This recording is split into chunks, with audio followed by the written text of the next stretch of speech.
Bonjour à tous, j'espère que vous allez bien.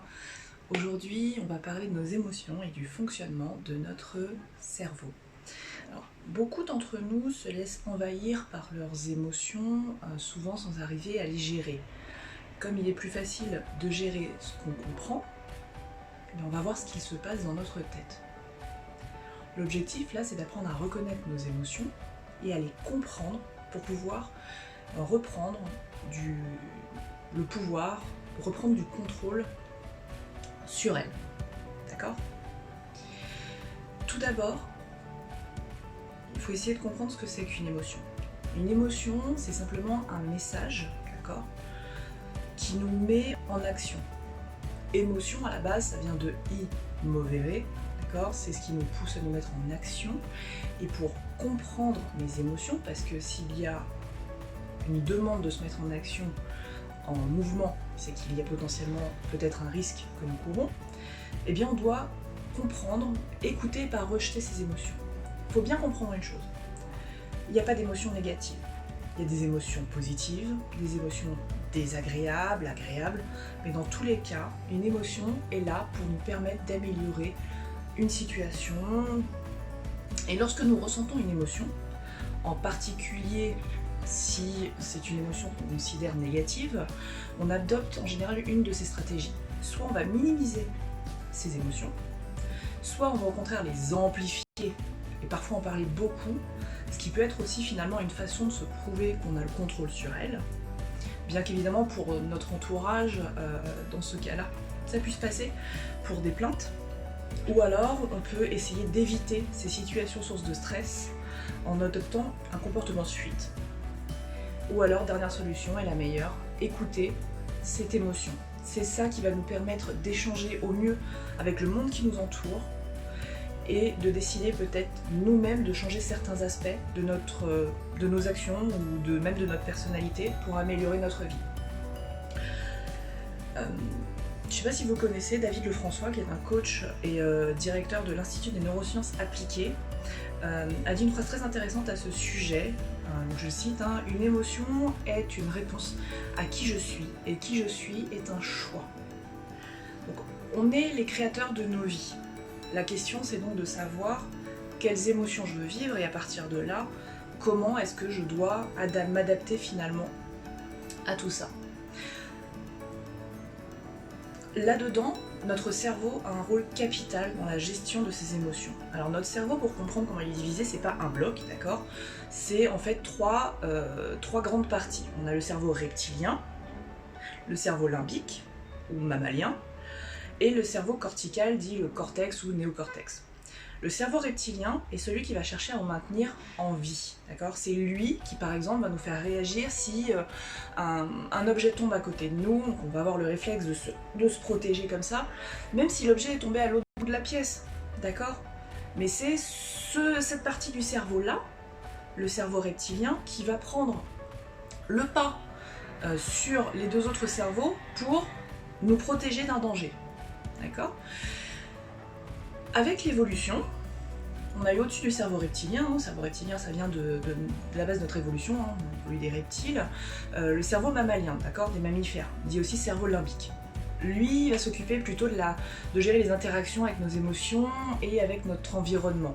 D'accord, c'est lui qui va faire que quand on est bien, quand on est heureux, tout se passe bien. Mais quand on est stressé, en fait, il va mettre une sorte d'alarme pour parfois bloquer le relais en fait avec le cortex et passer le relais en fait au cerveau reptilien qui lui va nous faire adopter soit une stratégie d'attaque, soit nous faire adopter une stratégie de fuite, soit tout simplement il va tout bloquer, d'accord ? Donc c'est pour ça que parfois certaines personnes se retrouvent paralysées dans certaines situations. Vous savez, des fois vous avez peur et puis vous vous retrouvez comme ça, vous pouvez pas crier, vous pouvez plus bouger, bon bah voilà. C'est le cerveau reptilien qui agit. Le cortex, donc la partie supérieure de notre cerveau, lui nous permet de réfléchir, d'apprendre, okay, c'est le plus évolué finalement de ces trois cerveaux, et c'est lui qui va nous permettre de faire des plans et d'envisager le futur autrement. Ces trois cerveaux, d'accord, forment ce qu'on appelle le cerveau triunique. Et ces trois parties du cerveau triunique qui sont en interaction permanente pour nous permettre d'assurer notre survie avec le cerveau reptilien, de réfléchir et de gérer nos interactions avec notre entourage, notamment au niveau de nos émotions, au niveau limbique ou cerveau mammalien, d'accord, mammifère. Et celui-là, donc s'il détecte une source de stress, comme je disais tout à l'heure, ou une situation à risque, du coup, il enclenche le relais vers le cerveau reptilien, de façon à ce qu'on puisse gérer au mieux finalement la situation et que notre vie ne soit pas mise en danger. C'est pour ça que quand on est très stressé aussi, il nous est difficile finalement de prendre du recul et de réfléchir. On va prendre un cas pratique, une personne qui vit des crises d'angoisse, d'accord ? C'est simple, en fait, elle pense qu'elle va mourir. Pas une pensée comme ça, elle a vraiment le sentiment qu'elle va mourir. Et ce sentiment est directement relié à son cerveau reptilien. C'est comme s'il y avait un bug au niveau de son cerveau, d'accord ? Et que le cerveau reptilien avait verrouillé les deux autres cerveaux pour prendre la priorité absolue et assurer la survie. D'accord ? Vous comprenez maintenant pourquoi, pour comprendre nos émotions, il faut aussi comprendre comment on fonctionne et finalement par lequel de ces trois cerveaux on dirige le plus notre vie. D'accord ? Alors c'est pas forcément à un niveau conscient, on est bien d'accord, mais selon qui l'on est, on va avoir une vision plutôt corticale, d'accord ? C'est plutôt le cortex qui va primer, ou alors une vision plus reptilienne si on a besoin d'assurer une survie, d'accord ? Pour schématiser, on va prendre un entrepreneur par exemple. Lui, il va devoir envisager des plans sur le futur, il ne peut pas se contenter de vivre au jour le jour, sinon son entreprise elle va couler, d'accord ? Par contre, l'ouvrier par exemple qui travaillerait pour lui, lui va s'inquiéter au quotidien pour son emploi, comment il va garder son salaire, faire vivre sa famille, etc. Lui, finalement, le futur de l'entreprise en elle-même, si lui s'assure qu'il peut toujours avoir un poste avec un salaire pour assurer le confort de sa famille, c'est pour lui sa vision principale, d'accord ? C'est pour ça aussi que comprendre notre propre niveau de conscience est important pour savoir où se situe notre filtre quelque part, d'accord, notre niveau de conscience. Et c'est important aussi d'arriver à analyser un peu la personne qu'on a en face de soi si on le peut, pour nous permettre de nous adapter. Vous voyez, je prenais l'exemple de l'entrepreneur et de l'ouvrier, et bien on voit bien, même dans les actualités, qu'il y a un décalage de communication parce qu'il y en a un qui parle avec un filtre ici et l'autre qui parle avec un filtre ici. Ça rend la communication très difficile, d'accord ? Donc nos émotions n'ont absolument rien d'irrationnel en soi. C'est simplement notre cerveau qui dirige tout pour assurer à la fois notre survie, notre confort et notre avenir. D'accord, j'espère que cette vidéo vous aura aidé à comprendre comment fonctionne notre cerveau, comment naissent nos émotions et comment mieux les contrôler aussi. Si je peux vous recommander quelque chose, si vous êtes une personne qui a tendance à être très stressée ou avec une tendance anxieuse, d'accord, c'est mon cas. Pendant longtemps, on m'a recommandé la méditation. D'accord ? La méditation, pour moi, c'était non, c'est trop calme, j'ai besoin de plus d'action, etc. La méditation, en fait, ça vous oblige à revenir sur un instant présent.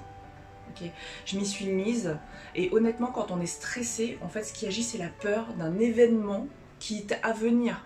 Quand on se replace dans le présent, on diminue automatiquement ce sentiment désagréable. Donc la méditation, c'est pas juste ne penser à rien, hein. C'est vraiment se remettre dans le moment aussi. On verra la pleine conscience aussi dans une autre vidéo. Quelques minutes par jour suffisent. Et honnêtement, si vous avez le temps de méditer, 10 minutes par jour, c'est bien. Et si vous n'avez pas le temps, je vous recommande même de faire une demi-heure, voire 1 heure. Vous allez voir que ça va énormément vous détendre. Vous allez avoir du mal au début, hein, mais progressivement, vous allez voir, on s'y fait. Et croyez-moi, la plupart du temps, nos émotions nous poussent à agir dans l'urgence, dans des situations où il n'y a pas de réel risque vital. Prenez le temps d'analyser la situation quand c'est possible. Imaginez que vous voyez de l'extérieur, par exemple, vous verrez que bien souvent, les choses sont nettement plus compliquées dans notre tête qu'elles ne sont en réalité. Merci à tous d'avoir suivi cette vidéo, n'hésitez pas à me laisser un commentaire, à vous abonner à cette chaîne et activer la petite cloche de notification si vous êtes sur YouTube pour avoir une alerte sur les prochaines vidéos publiées.